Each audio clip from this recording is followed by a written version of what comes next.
everyone. This is Raylene with HOA Fight Club. Today I want to talk about the responsibilities of an HOA. If you read the Articles of Incorporation or the beginning of the Declaration, you'll always notice that the HOA is responsible for creating harmony in the community, making sure that things are ran correctly, making sure that everybody follows the rules, pays their dues, and those are the responsibility of the association. So when you join these associations, you should understand the rights you have and the rights that you don't have. If you don't know the rules, how are you supposed to hold the board accountable for what they're doing? So what happens is most people get to be, I call it lazy, but they just don't. The board kind of keeps them out of things, and if they don't ask questions, there is no answers. So the board just kind of does whatever they decide they want to do, whether it follows the declaration or not. If there's a situation where two neighbors are having an issue, it is the association's responsibility, if there's a complaint made, to hold a hearing with those homeowners to make sure that nobody disrupts the harmony in a community and nobody causes violence or obnoxious behavior. So that's obnoxious behavior. If another neighbor is going on to somebody's property and they are hurt on that person's property, and then they blame the homeowner because they were hurt on that property, it's, you gotta make the choices of why you gotta protect everybody's rights.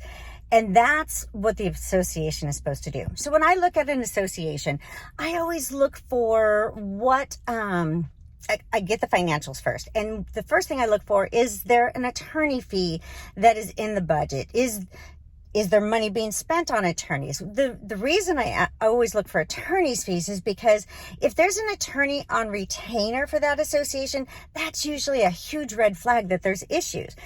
If a board needs to use an attorney to enforce the CC&Rs, either the board is in violation of those CC&Rs and isn't following the correct process, or there's homeowners just out of control. The board should know how to run the association. They should not need a property manager or an attorney to tell them what to do. The property manager's responsibility is usually to take payments, make sure that they're in the right accounts, and make sure that the utilities and the repairs and everything are going correctly. The board is responsible for making all decisions. Whether they make those decisions or not, if they allow the property manager to make those decisions, the property manager is held harmless, but the board is not. The board has to vote on everything. So you need to know the rules. If you want the board to play by the rules, you have to know what the rules are so you can enforce those rules.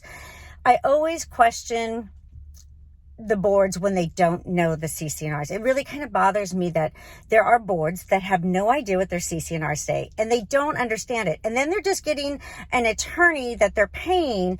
So the attorneys are not going to disagree with the board because the board is the ultimate decider. The board is the one that gets to employ the attorney, employ the property manager. So they'll do whatever the board allows and tells them to do. Does that make sense? They'll do whatever the board allows them to do or tells them to do. So there are some boards that are very active and know what's going on and know how to take your homes without any issues. I've seen it. The board president of my HOA, she knew exactly what she was doing. But the way she learned how to do it was a property management company and an attorney. They taught her how to do it. So you have to know which property managers are running these corporations, and if it's the board that's making the decisions of the property managers, and you need to address those. If you see a lawyer on retainer, there's an issue with that association, and I would call out the board for having to use an attorney to enforce the CC&Rs, because there are processes spelled out in the CC&Rs to cure all violations. We have to understand what our rights are so we can play the game. We have to know what Robert's rules of order are. We have to know how to make motions and how to be a part of your community. This is your biggest investment. You do not want to lose your home because a vindictive board decides that you should be targeted that month. I just want everybody to know what their responsibilities are. And the responsibility of the association is to take care of the homeowners, to keep you in your homes, to keep everybody paying their dues and the things taken care of that they're supposed to take care of. That's what their responsibility is.